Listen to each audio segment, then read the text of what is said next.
Alô, boa noite. Vamos começar em breve mais uma edição do Bate-Papo Cultural. Hoje vamos receber um convidado super importante, super legal, um cara com muito assunto para a gente trocar, muita ideia para trocar. Espero o pessoal chegando aí. Receber o Evandro Martins, da Laranja Freak, professor, historiador, geógrafo, psicólogo. Vamos conversar com ele sobre vários assuntos. Vários assuntos.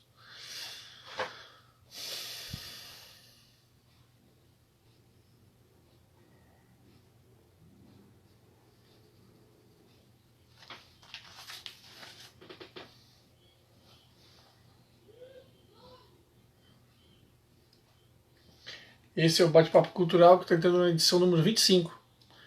Edição número 25 do Bate-Papo Cultural. Ó, ele acabou de chegar.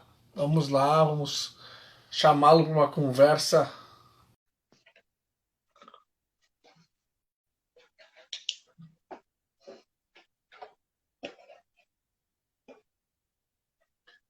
Envie o convite, vamos ver. Tem que aceitar para dividir a tela comigo. Evandro Martins.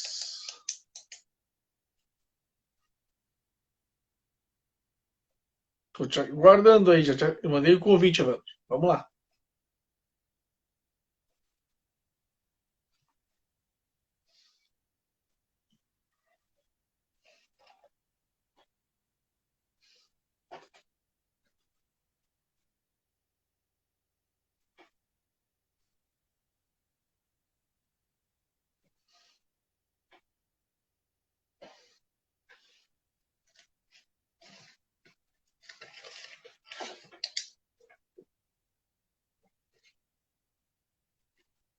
Ué, o que houve?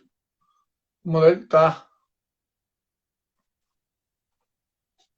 Não, Evandro, aceita a minha solicitação. Eu te mandei minha solicitação agora, aceita lá. E aí, Ulisses, tudo bom? Tudo bom, Tudo Evandro? Como é que tá? jóia? Tudo Tudo bem, beleza? tudo jóia.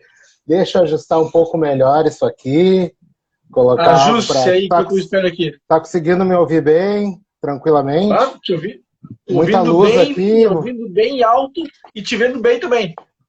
Ah, tá jóia. Ótimo.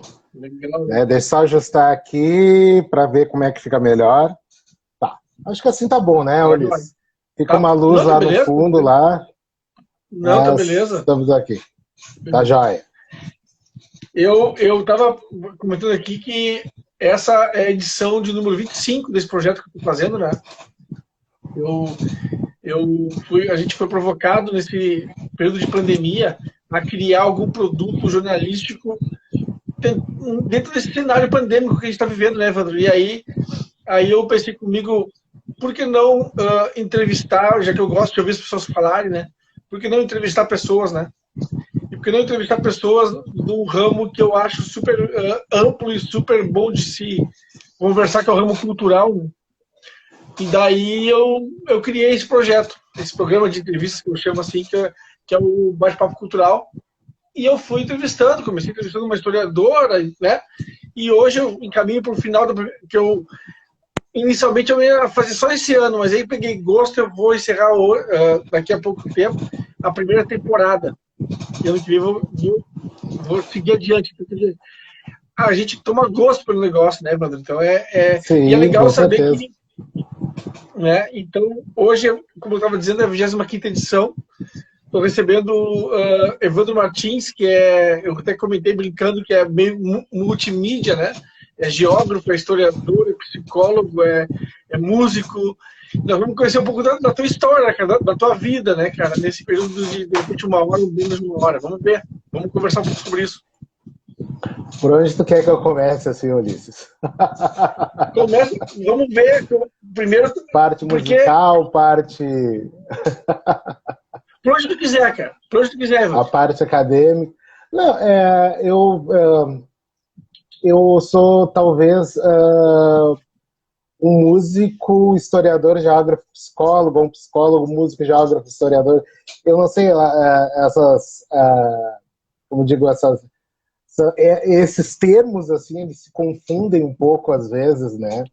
Tu mesmo, que é um historiador, tu, por vezes, tu é geógrafo, como tu é professor, por vezes tu também vai estudar sobre psicologia, e eu sei que tu é um cara que entende muito de música, gosta muito de música, né? Sabe muito de música. Então, a gente ter profissões diferentes, assim, elas mesmo que trespassam, né? Elas transpassam, na verdade. Então, dizer como começar, né? Fica bom. Eu sou historiador, como tu disse, sou historiador, geógrafo, psicólogo, músico, gosto das quatro, né? Das quatro áreas, gosto de mais áreas além dessas, né? Mas antes de tudo, eu acho que eu sou um curioso, basicamente. Eu sou muito mais um curioso, porque se eu pudesse, eu investiria em outras áreas também só para conhecê-las. Então, acho que foi a Lilian Gish que uma vez disse que a maior qualidade do ser humano é a curiosidade, né? Não deixa de ser, né? Eu acho que o que move o ser humano, né? Muita gente vai dizer, o que move o ser humano é o amor, o que move o ser humano é o dinheiro. Eu acho que o que move o ser humano é a curiosidade, né? E basicamente a cultura ela é feita de curiosidade, né? Então a gente percebeu nessa pandemia que o que mais nos faz falta, claro, além da liberdade de poder voltar a ter a tua vida anterior, é tu viver sem cultura. Porque basicamente as pessoas conseguiram manter a sanidade mental através de filmes, de música, né, através da internet, que trouxe um arcabouço de coisas que as pessoas não pensavam que existiam, né? Inclusive esse tipo de formato de entrevista, né? Porque até então só fazia esse tipo de entrevista ou na TV ou fazia ao vivo em algum lugar, né? Então eu acho que essa forma que a cultura trouxe, a importância que a cultura mostrou dentro da pandemia, apesar de ainda não ser valorizada, pelo menos aqui no nosso país, né, não é valorizada por um grupo, né, porque por outros grupos é muito valorizada. Seria meio assim, irônico dizer que ela não é valorizada. Não, ela tem essa valorização. Mas eu acho que fez perceber, o pessoal perceber que sem cultura eles não conseguiriam viver. Sem as artes, né, principalmente não conseguiriam viver. E me diz uma coisa, como é que tu entrou na psicologia? Porque assim, como tu comentou no começo que eu por ser professor de história, eu às vezes entro na... Não, mas eu não tenho a formação de geografia, muito menos na de psicologia. Se eu adentro esses cenários, eu adentro literalmente de curioso e adentro muito para mim. Eu não me atreveria jamais, até porque é exercício ligado à profissão, né? Mas como é que tu entrou no ramo da psicologia? Como é que tu entrou no... Quando que te deu um estalo de fazer psicologia? Olha, na verdade, eu sempre conto e todo mundo acha que eu tô brincando com isso, né? Mas eu tive vontade de entrar na psicologia porque eu não tinha nada para fazer à noite, às vezes, né? Então, literalmente, Desculpa, então, Rita, mas é engraçado. de dia tu trabalhava e coisa e tal. Aí eu pensei, mas quem sabe eu faço um outro curso, né? E eu fui procurar os cursos que tinham à noite ali na URGS, ali fazer o vestibular. E eu disse, psicologia então me interessa, então eu vou fazer esta. E foi assim, basicamente. Aliás, a minha vida é muito disso, né? Eu sei que tem pessoas que são focadas e pensam assim, não, eu vou fazer isso, porque eu geralmente faço muitas coisas pelo acaso. Eu penso, não, um dia acordo e penso, acho que eu vou fazer isso e vou seguindo. E aí eu faço. Tipo, história, eu fiz porque sempre gostei de história, sempre li sobre história. Geografia, como muitas vezes eu era chamado para assumir as disciplinas de geografia, aí eu pensei, mas quem sabe eu faço geografia, então, já que eu sou sempre chamado para assumir as disciplinas de geografia. Aí resolvi fazer geografia. Aí segui na geografia, porque eu gostava muito dos estudos das regiões polares. E ali segui fazendo, me formei na licenciatura e segui no bacharelado para estudar as regiões polares. E assim foi estudando. Quando encerrou as cadeiras das regiões polares, ou tudo que fosse possível, né, delas eu percebi assim, bom, mas eu tô aqui no bacharelado, mas eu não quero ser geógrafo, né? Eu sou professor de geografia. Eu não estou a fim de trabalhar atrás, por exemplo, do computador, mexendo com sistemas geográficos. Isso não me atrai muito. Então, quem sabe eu faço uma outra faculdade. E aí eu procurei à noite tinha a psicologia, me inscrevi, fiz vestibular, passei e decidi seguir. E ali e gostei muito, né? Então eu digo assim, eu tenho muita sorte de escolher algumas apostas e acertar nessas apostas. Assim. Tu é bom de aposta, então. Nesse sentido, sim. No sentido de apostar, assim, Não, em jogos de azar, é só azar. E me diz uma coisa, como é que tu tá vendo a tua atuação na psicologia, né, hoje em dia, devido à questão da pandemia? A psicologia, na verdade, ela sempre teve um grande preconceito. Ela sempre teve um grande preconceito, né? Por quê? Porque as pessoas acham assim, psicólogo é coisa para louco. Não. A saúde mental ela é necessária para qualquer pessoa. Então é um grande preconceito que existe. Isso a gente não tem nem como combater, né? Vai combatendo com a educação, mas como a gente sabe, a educação é um pouco complicada, né, no país. Mas a gente percebeu também que houve um aumento da procura de serviços de saúde mental nessa época de pandemia, devido principalmente à ansiedade, à depressão, fobias que foram despertadas, né, aumentaram durante a pandemia. Então, os serviços de atendimento psicológico, eles demonstraram ser não somente necessários à população, como algo básico para a população. Né? É uma pena que as pessoas não só tenham um preconceito, mas também como não tenham acesso a esses serviços básicos de psicologia, né? A um atendimento básico de psicologia. Né? E também não tenham, claro, e eu não posso deixar de falar isso, não tenham dinheiro para acessar esses serviços.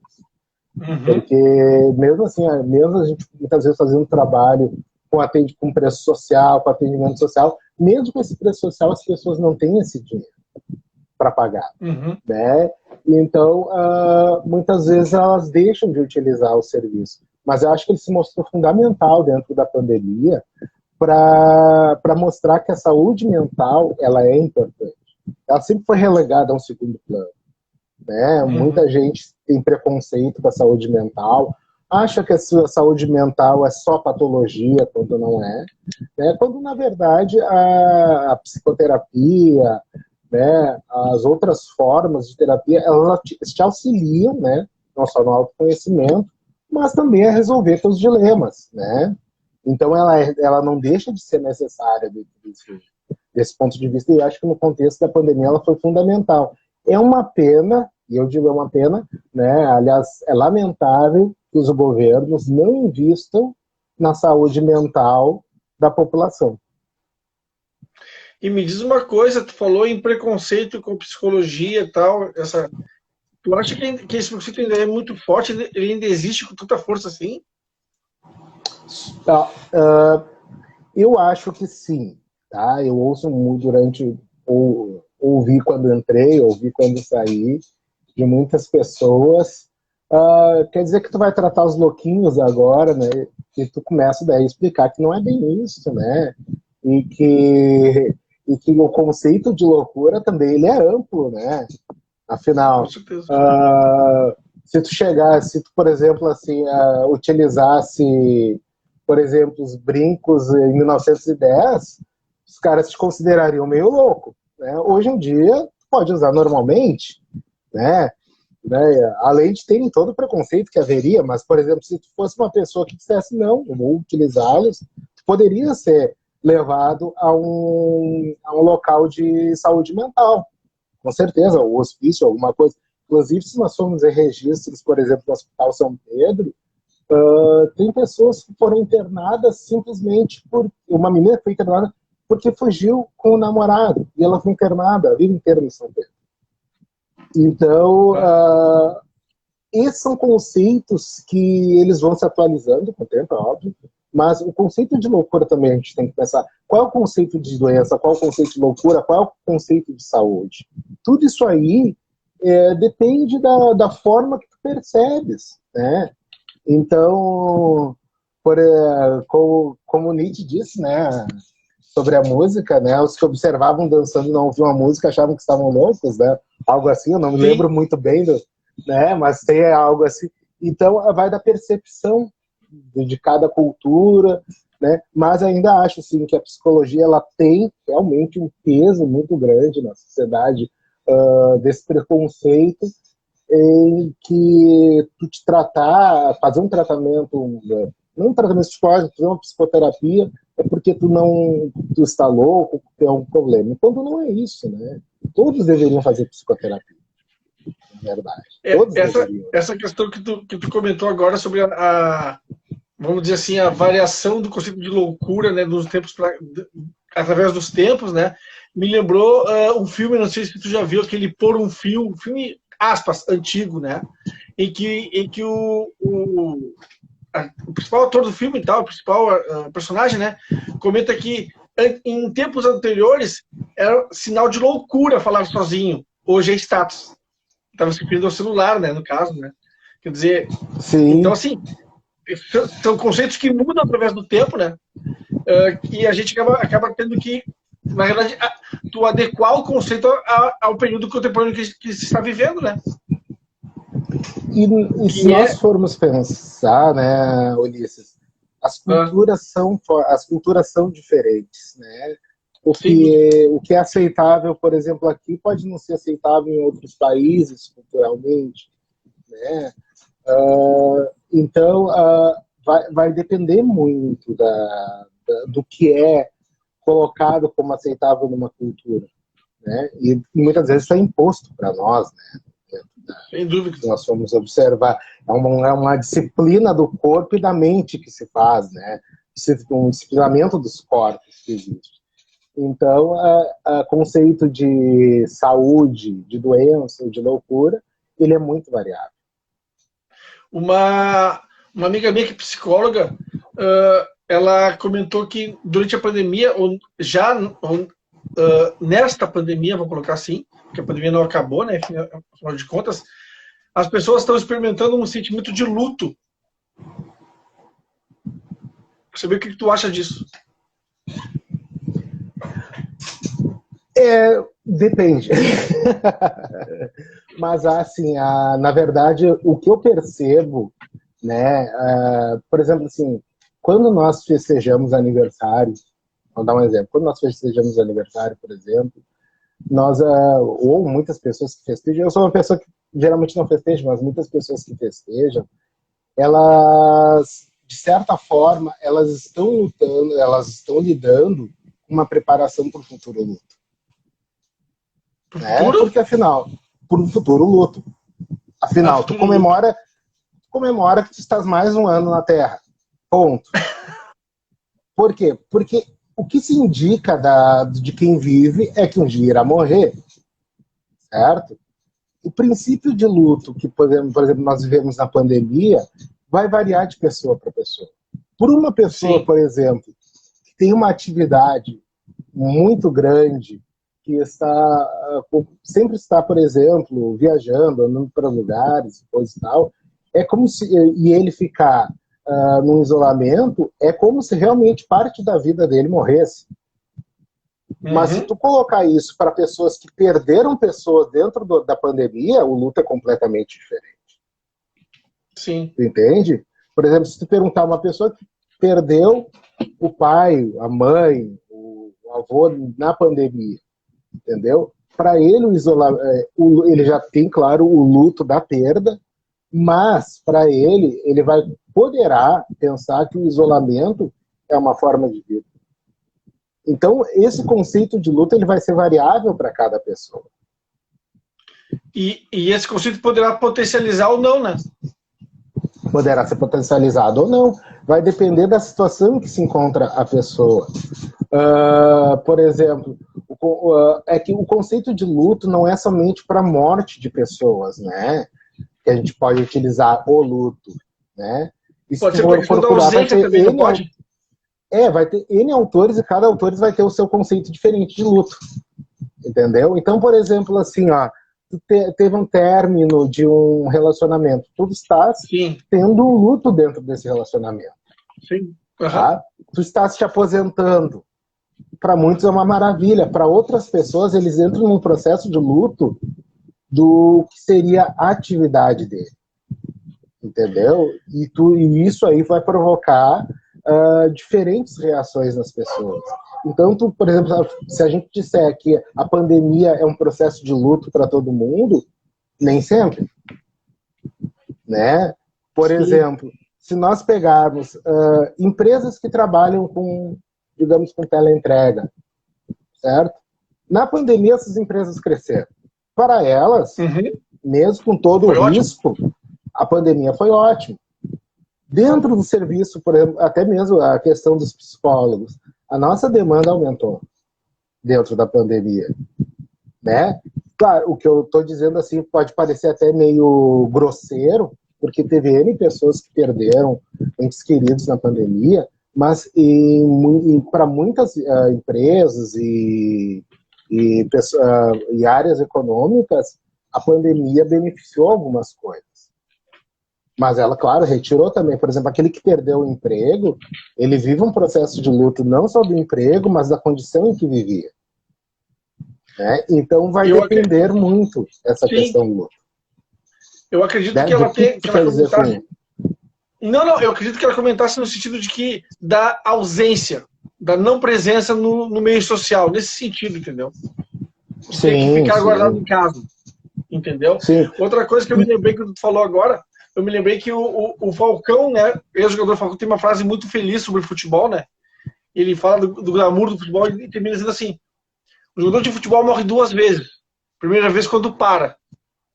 Na realidade, se parar para analisar, essa lógica que ele trabalha nessa frase serve para qualquer pessoa, né? Para qualquer relação de trabalho, né?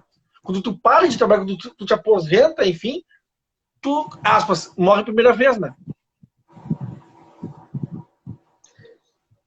Pode ser. Para algumas pessoas, muitas vezes a aposentadoria é um alívio. Não, né? Sim, claro. A gente encontra muitos professores, a gente encontra principalmente na nossa área do magistério, muitas professoras dizendo que agora estão vivendo após a aposentadoria. Né? Que o magistério, enfim, ele retira tanto da pessoa que ela começa a perceber as coisas boas da vida após a aposentadoria, mas também se reinventa. Né? Vai ir da tua capacidade de se reinventar também. Né? A reinvenção ela é necessária. Sim, eu acho que é muito no sentido disso, entendeu, Evandro? Da pessoa, como tu disse, da pessoa, encerrei esse ciclo agora, hoje. A partir de amanhã eu vou fazer outra coisa. O que eu vou fazer? Aí, como tu fala, é uma reinvenção, né? É um novo momento, é uma nova. Eu vou ter que me repensar. Porque esse processo de luto, a gente, por exemplo, experimenta vários processos de luto. Mas, por exemplo, se tu vê um processo de luto de alguém que tem câncer e da família, o processo de luto é diferente de alguém que morre em acidente. Sim. Né? Sim. Porque há uma certa preparação dentro desse luto. Mas o luto existe. A gente não pode dizer que o luto não existe. Ele existe, né? São formas diferentes. Então, dentro dessa questão, por exemplo, da pessoa não poder estar na ausência do outro, o outro estar ausente, né? O que eu percebo de diferença é que ainda há possibilidade do retorno dessa ausência. Uhum. Né? Tanto que o pessoal fala, querem que venha a vacina, acaba a pandemia, vou abraçar todo mundo, aquela coisa toda.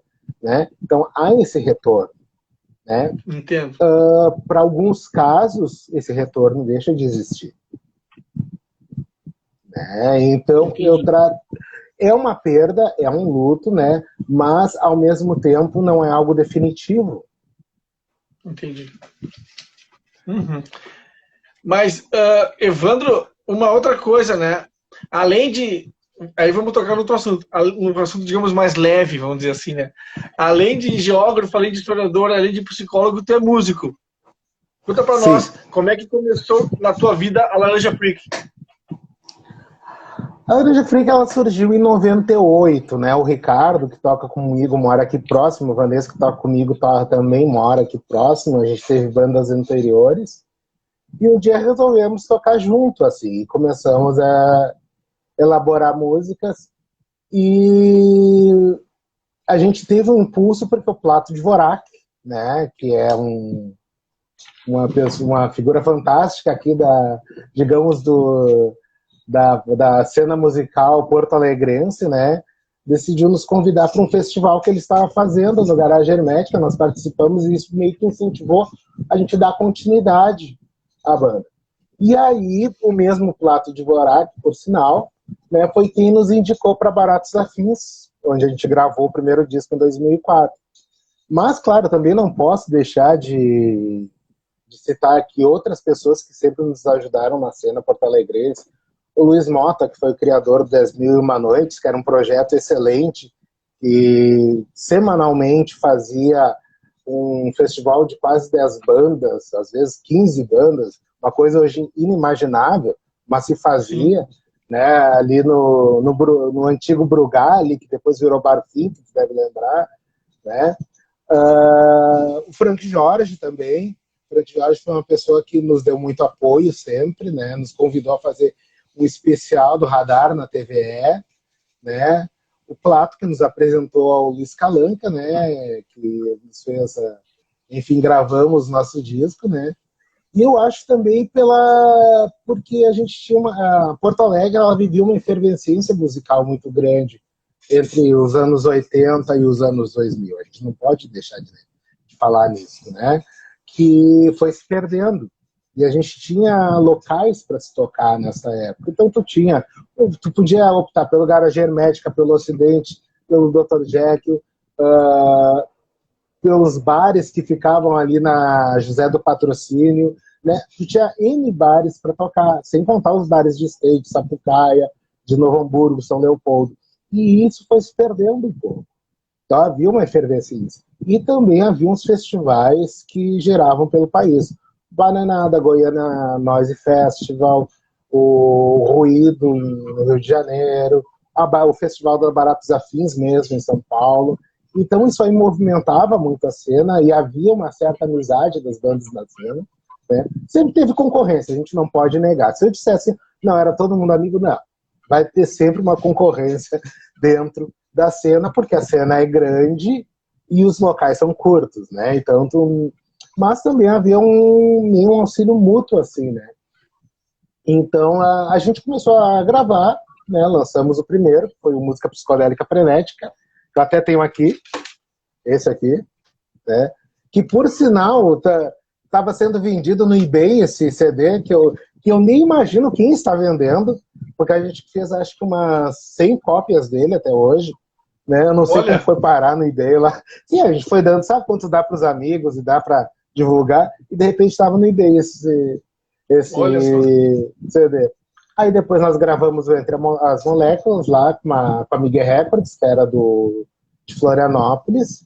Aí o Fernando Rosa, que tem o site do Senhor F, ele criou os festivais Senhor F, participavam N bandas, a gente inclusive participou dessa coletânea aqui, que é o Clássicos da Noite Senhor F, né? Para ter uma ideia, aqui tem Autoramas, tem Bidê o Balde, tem Feixe Eclairs, tem Cachorro Grande, né? Tem Hellas Pública, tem o Frank Jorge, ou seja, eram todas bandas que tocavam juntas assim, no festival. Sim. Né? Então, claro, havia uma certa efervescência. E ainda nós fomos participar do festival na Baratos Afins, e quando eu liguei para confirmar lá, isso era em 2003, que nós iríamos, porque eu tinha tido um acidente, tinha quebrado a perna, e aí eu fui ligar para dizer, não, nós vamos lá, né? Nós soubemos que haviam ligado e dito que nós não participaríamos, né? Daí eu disse, olha, vou falar com o Ricardo, né, que era quem tratava com isso. O Ricardo disse que não havia ligado, então a gente não sabe até hoje quem ligou para dizer que nós não iríamos e queria uma outra banda no lugar. Bom, mas afinal, eu só quebrei a perna, achou... né? Sim, não, Afinal, eu só quebrei a perna. Mas eu fui de perna quebrada. Eu fui, botei um gesso e fui, né? Mas o Luiz Calanca, daí ele se disse muito irritado com isso aí, porque ele disse que não se faz isso de desmarcar quando não é a própria banda desmarcando, e perguntou: vocês não querem gravar um CD pela Barato? Daí eu disse: não, a gente quer. Então tá, então vamos gravar. E aí nós gravamos o Brasas Lisérgicas aqui, que daí concorreu a melhor CD do ano, no prêmio Claro Dinamite, né, naquele ano de CDs de rock, assim. E aí, a partir daquilo ali, nós fomos participando de outras coletâneas. Aí a gente participou de uma coletânea de música brega, que era o Eu Não Sou Cachorro Mesmo, né, que nós gravamos uma música do Reginaldo Rossi. E esse é um fato muito curioso, porque nós gravamos a música, mandamos para esse CD, que eu, inclusive, não tenho até hoje esse CD. Né? Ele foi lançado somente lá no Distrito Federal. E um dia, do nada, assim, eu olho, tem um e-mail ali, e é da assessora do Reginaldo Rossi dizendo que ele tinha gostado muito da gravação da gente. Né? Tinha ficado muito surpreso com a nossa gravação. Né? E isso deixa a gente feliz, porque, enfim, afinal de contas, você nunca espera aonde vai parar a tua música. Né? Uhum. Então, depois disso, nós gravamos aí nós fomos pro OTP, que é o Albert Hoffman, né? E depois nós saímos nas coletâneas na Inglaterra, né? Nós saímos numa primeira coletânea, junto aqui que era sobre a música, a psicodelia brasileira. Então tinha Novos Baianos, tinha o Júpiter Maçã, tinha o Zé Ramalho, e tínhamos nós, assim, que era... agora eu não me lembro. Eu sempre lembro o nome dessa coletânea, mas saímos na Inglaterra, né, com essa coletânea, e, enfim, de certa forma, para nós, deixou a gente muito feliz, porque a gente nunca imaginava que uma gravadora inglesa, né, ia chamar, com tantas bandas psicodélicas existentes no Brasil, ia convidar a gente para participar disso aí. Né, e eles escolheram a música. Eles já tinham conhecimento e eles escolheram a música, né? Aí nós participamos dessa, depois participamos de uma outra coletânea, que é a World of Psychedelic, que daí reunia bandas de todo mundo, né? E nós fomos os únicos brasileiros dentro dessa coletânea, né? Aí, em 2016, nós lançamos o segundo disco, que está no Spotify, que é o segundo disco oficial, porque a gente lançou muitos EPs, né? Então esse segundo CD, que é o Alguns Janeiros nas Costas, quem quiser ouvir está no Spotify. Aliás, toda a nossa discografia está no Spotify. No Spotify, no Deezer, no iTunes, está tudo por lá. Cortesia da Baratos Afins, assim. Legal. Diga. Não, vai lá. Não, e esse ano, por uma coincidência, assim, eu fui procurar algo da banda ali. Eu tava procurando, acho que era alguma gravura, alguma coisa assim, e eu olhei um CD que eu nunca tinha visto na vida, que é uma coletânea na Austrália que nós saímos. Foi lançada na Austrália. Olha. Então, tu imagina, assim, de repente, tu mora aqui no Parque dos Maias, ali, faz o teu som, grava aqui perto, faz ali, vou ali, falo com o Ricardo, coisa, e de repente teu som tá sendo ouvido lá em Canberra, por exemplo, né? Tu não tem a mínima noção disso. Uma vez o guitarrista do Pequenos Dilatados me falou assim: olha, cara, isso é bem interessante, ninguém conhece a gente em Porto Alegre, mas eu recebi uma carta de um cara da Noruega que gosta da gente. E isso em idos passados, não era época de internet nem nada. Então, sim, os sons são muito divulgados, assim, né? Principalmente no mundo da psicodelia, que é um pouco diferente. Uma coisa que eu te comentaram era justamente... Diga. Deixa eu só falar uma coisa, né? Que nós estamos parados, antes que eu me esqueça, tá? O Ricardo, ele tá com distonia focal na mão. Então, ele formou... ou seja, ele tá com a mesma doença do maestro João, aquele que utiliza luvas biônicas, né? Uhum. Então, e o Ricardo está com uma luva biônica, né? Mas só que todo esse tratamento é muito caro. Então, ele tem a vaquinha, né? Então, eu queria divulgar que é a vaquinha, que é uma mão para o Farfisa, né? Então o Ricardo, que toca na Laranja Freak, canta Laranja Freak, toca na Backdoors Band também, teclado, toca na RC6, os covers de Roberto Carlos, e tem N gravações. Então, ele está precisando dessa nossa ajuda aí. Então, a vaquinha dele é vaca, com K, vaca.me, /730203. Então, vou repetir. Vaca, com K, né? .me, /730203. Então, vamos dar essa mão por Farfisa. Qualquer valor vale a pena, né? O Ricardo, ele vive somente de música, então, com a parada, ele já estava com problemas sem a pandemia. Com a pandemia, então, piorou ainda, né? Porque, apesar do Ricardo estar com essa distonia na mão direita, na mão esquerda dele, né? O Ricardo ainda é um monstro com a mão direita, né? Então tinha gente que contratava ele nem que fosse só para tocar com a mão direita. Agora, com a pandemia, nem isso. Então, essa vaquinha, a gente pede para o pessoal dar uma força, procura lá no Facebook uma mão para o Farfisa, inclusive o próprio maestro, o João, que agora não me lembro exatamente do nome dele, mas a gente conhece, né? Gravou um vídeo, né? Pedindo um auxílio para o Farfisa, né? Numa luta contra a distonia, que é uma doença que pouca gente conhece, mas que atinge principalmente músicos que têm um alto grau de habilidade. Então, tu toca muito, exercita muito, digamos que te exercita 7, 8 horas por dia, tu acaba, muitas vezes, tendo isso aí. Então, essa vaquinha para o Ricardo, para a gente auxiliar o Ricardo. Vamos ajudar o Ricardo aí, pessoal, no Vaquinha para o Farfisa, né? Isso. É só procurar ali no Facebook, né? E aí dar um auxílio para o Ricardo. Eu queria comentar contigo uma coisa que tu falou, né? A gente saiu numa coletânea na Austrália, numa coletânea na Inglaterra e tal, e outras coletâneas. Isso é muito típico da internet, né?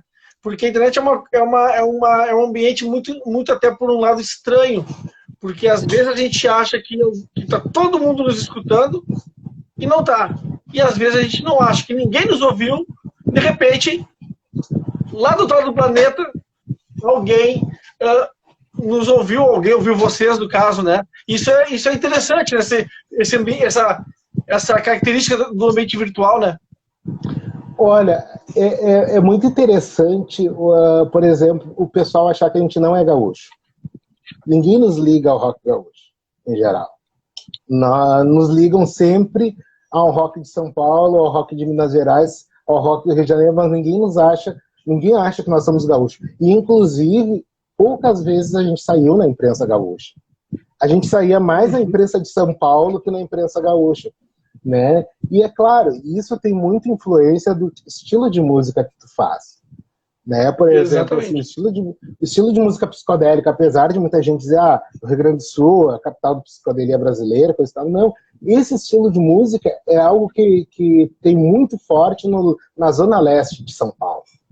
A zona leste de São Paulo é uma pequena Inglaterra, assim, em alguns nichos, e tem muito disso da psicodelia. Então, a gente recebia muito e-mail, muita informação vinda de lá, né?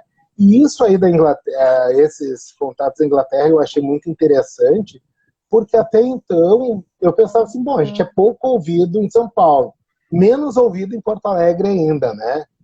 Por que alguém estaria ouvindo a gente lá na Inglaterra? E os caras disseram, não, a gente compra disco do Brasil, a gente importa muita coisa, a gente gostou e estamos fazendo. E foi assim que meio que a gente acabou indo para esse nicho, saindo nessas duas coletâneas, né? Duas na Inglaterra e uma lá na Austrália, que é da mesma gravadora em si, né?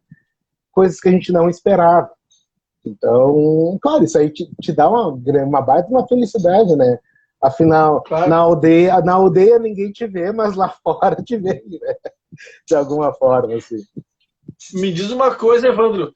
Muitos músicos que eu entrevistei me deram um relato de que a pandemia, ou o ano de 2020, foi um ano de frustração no sentido de que haviam planos, havia uma proposta de projetos, enfim, né?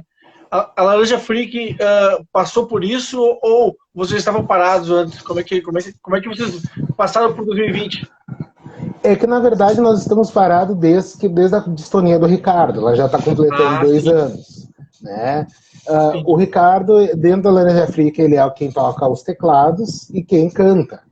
Né? E isso atrapalha muito dentro de fazer shows e gravar e etc. Porque a mão esquerda, por exemplo, assim, para quando tu faz cover, é muito mais fácil, porque tu vai te dedicar só àquilo ali. Quando tu faz música própria, tu gosta de inserir teus arranjos. E às vezes tu insere mais de um arranjo no mesmo instrumento. Então ele ficou impedido de fazer isso também. Então, aos poucos, então, para a Laranja Africa, esses 2 últimos anos foram anos parados de recuperação do Farfisa, né, que a gente torce para que se recupere bem. Ele é um músico gigantesco. Não é porque toca comigo, mas é um dos melhores que eu já vi tocar. E se perguntar para muitas pessoas que estão dentro do ramo em Porto Alegre, né, ele está dentro dos 5 melhores tecladistas do Rio Grande do Sul, com certeza. Né? Então, para nós, dentro da Laranja Africa, a pandemia não nos atingiu. Mas, por exemplo, o Ricardo, que é músico, atingiu em cheio. Para todos aqueles que são músicos, atingiu em cheio. Então, eu falo com o pessoal que se dedicava somente à música, o pessoal teve que ir atrás do auxílio emergencial porque não tinha como sobreviver. Não havia como sobreviver. Né? Porque tem muita gente que tem a música no coração, mas tem um outro trabalho. Tem gente que sobrevive da música. Né? E, de repente, já vinha, acho que já faz uns 5 anos, que os locais que fazem show ao vivo já têm fechado, mesmo com bandas covers, não tem aberto locais, se substitui por DJ, entre outras coisas. E, então, já tinha esse impacto. Com a pandemia, o impacto foi muito grande. Né? Então, é claro, não dá para se comparar o trabalho, por exemplo, de uma banda consolidada, digamos, o Nenhum de Nós. O Nenhum de Nós ainda continua vendendo, né, por streaming, ou então vende uma live. As bandas que são independentes não tem como fazer isso. Se nós formos pensar que a própria Ângela Rorô, que é uma musicista passou por um perrengue, né? Passou por um perrengue assim de pedir dinheiro porque ninguém queria nem comprar uma live dela. Se tu pensar nisso, imagina para músico que não tem nome, que é independente. Foi muito pior. Exatamente. Então a pandemia foi terrível para os músicos. Né? Então a gente vê assim o pessoal do sertanejo universitário que diz assim, agora nós estamos fazendo as lives. Eles são uma outra turma. Não tem como comparar isso aí. Eles se pararem durante 3 anos, eles não sofrem um baque nenhum. Porque as rádios todas só tocam eles. Eles recebem isso das rádios. Mas, por exemplo, quem depende da internet, ou do iTunes, ou do Spotify, olha, tu tem 1 milhão de acessos, tu vai ganhar R$10. Deixar um abraço para a galera. Para a galera que está nos acompanhando aqui no chat, a Karina Pedroso, que eu entrevistei, disse que foi professor dela, mas não estou te chamando de velho, tá? Ela acabou de comentar aqui. A Karina é uma pessoa gente boníssima. Sim, a Karina, tá? Lembrei da Karina, sim. E a Karina era de Gravataí, dela para ela em Gravataí na época. E o Léo 1909. Professores que me tiveram a honra que me deram aula, além disso, 2 coloradaços. Eu não conheço esse Léo 1909. O Leozinho, esse é o Leozinho. Sim, o Leozinho, deve ter sido, sim. Conheço o Leozinho. Lá em Cachoeirinha, Leozinho. Coloradaço, Leozinho. Mas, Evandro, me diz uma coisa. Se tu pudesse encontrar aquele Evandrinho lá atrás, e ele resolvesse se encaminhar para a história, a geografia e tal, o que tu diria para ele hoje? O pequeno Evandro. Eu ia deixar ele encaminhar para a história e geografia. Imagina se ele não se encaminhasse para a história e geografia e se tornasse um bolsominion. Deixa ele se encaminhar para História e Geografia. Deixa. Antes de ser professor de História e Geografia ganhar pouco, do que ser bolsominion e ganhar muito. Pois é. Os bolsominions que estão me vendo, que me perdoem. Mas ser de esquerda é fundamental. Me diz uma coisa, Evandro Martins. Olha só, tem amigos meus, colegas meus da Unirita, que estão fazendo jornalismo junto comigo e que estão fazendo um projeto chamado lacopa.podcast. É um podcast que tem perfil no Instagram em que eles entrevistam jogadores, jornalistas que cobriram a Libertadores da América. Então eu convido as pessoas que estão nos acompanhando, e tu também, se tu quiser, se tu curte, né? Eu acho que tu curte um pouco de futebol, de seguir o lacopa.podcast. É um podcast, um perfil no Instagram super interessante, que eles priorizam, né, a Libertadores da América.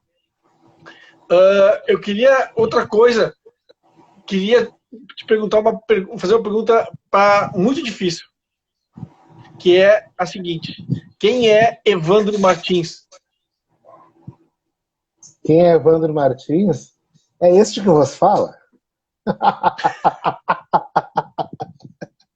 Quem é Evandro Martins? Olha, o dia que eu souber essa resposta, eu acho que ninguém sabe a resposta de quem é em si, né? Cada dia tu vai dar uma resposta diferente de quem tu é. Porque, na verdade, a não ser que seja uma pessoa que não busque conhecer coisas novas. Mas, por exemplo, o Evandro de um mês atrás é diferente do Evandro que está aqui hoje. O Evandro de um ano atrás é diferente do Evandro que está aqui hoje. Cada dia a gente vai tendo novos aprendizados, novas alegrias, tristezas, etc. Né? Mas, em si, eu sempre na minha descrição de Facebook, seja de Instagram, eu boto assim, o cara da foto, porque quem é, Evandro? É o cara da foto ali. Né? É o cara do vídeo aí. Se eu perguntasse Ulisses, quem é o Ulisses? Ulisses. Foi eu. Então, muitas coisas nos compõem, então a gente selecionar uma ou duas ou três que nos compõem, a gente vai estar em débito depois de, putz, eu poderia ter dito aquilo, né? Eu poderia ter dito isso. Porque na hora é o que nos lembra mais. Enfim, né? Quem é o Evandro Martins? É esse que está aí. É um misto de tudo isso. Misto de tudo. Sabe que eu me inspirei um pouco no Antônio Bujanra, que perguntava para as pessoas, né, o que é a vida. E eu falei, vou um pouco por aí, porque eu acho que tem sentido, né? Quem sou eu e o que é a vida? Essas respostas estão meio que juntas, né? O que é a vida? O contrário da morte. Ponto. Eu sou meio lacônico às vezes. O que é a vida? É o contrário da morte. Ponto. Se chegar e dizer a vida é isso, isso, isso. A vida não tem uma receita, né? E não tem uma perspectiva só. Então, para cada pessoa, a vida é uma perspectiva. Então, para mim, a resposta mais correta do que a vida é o contrário da morte. Evandro Martins, quero te agradecer muito por ter dado essa entrevista. Dizer que foi um prazer. Foi muito legal as pessoas nos acompanharem aqui no chat. Foi uma satisfação te entrevistar. E lembrar as pessoas que na quinta-feira, às 10 horas da manhã, eu vou estar entrevistando a fotógrafa do movimento Traficando Informação, Brenda Judes. Quinta-feira agora, às 10 horas da manhã. E na sexta-feira, eu vou entrevistar às 8 horas da noite, a Adriana Defente. Eu quero agradecer a todos que nos assistiram aqui. Peço desculpas se alguma coisa que eu disse, de certa forma, pode ter sido aleatória demais. Mas eu acho que a vida é feita de momentos aleatórios mesmo, né?